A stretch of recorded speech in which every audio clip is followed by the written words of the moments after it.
Magandang araw mga kapuso, ito po ang mga ganap na dapat po natin abangan mamaya dito lamang po sa Lilet Matias, attorney at law. Muntik na ngang mabuking ni Ramir si Patricia dito sa lihim niyang pakikipag-ugnayan kay Attorney Alon. Ngunit magaling talaga mag-alibay si Patricia mga kapuso at nakalusot nga po siya dito sa pagtatanong ni Ramir sa kanya.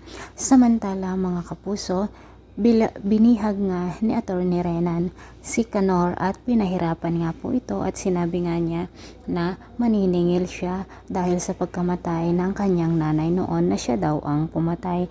Ngunit mariing iginiit naman ni Mang Canor na hindi siya ang pumatay dito sa kanyang ina at sinabi nga ni Attorney Alon na malapit na silang magkasama ng kanyang abogado sa impyerno na kung saan ito ay si Meredith Simons.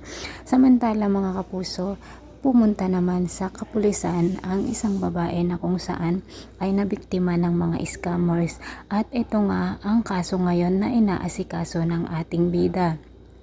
Patuloy naman ang pagpapaikot ni Attorney Alon dito sa magkapatid mga kapuso kina Ira at Lilet na ang akala ni Ira ay tunay nga na pagmamahal ang ipinapadama ni Attorney Alon sa kanya na hindi nila alam na paghihiganti pala ito at walang kamalay-malay ang magkapatid sa pagpapaikot ni Attorney Alon sa kanyang mga palad.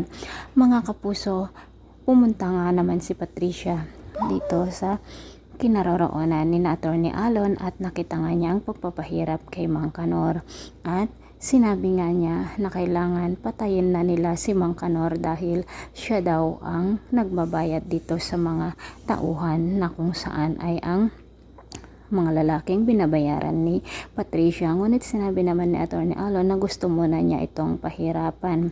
So mga kapuso, hanggang kailan kaya ang pagkukunwari ni Attorney Alon? Hanggang kailan kaya matutuklasan ni Lilet at Ira na si Attorney Alon at Patricia ay magkasabwat pala at sila ang sisira sa kanilang buhay? Abangan po natin. Maraming salamat. Bye-bye.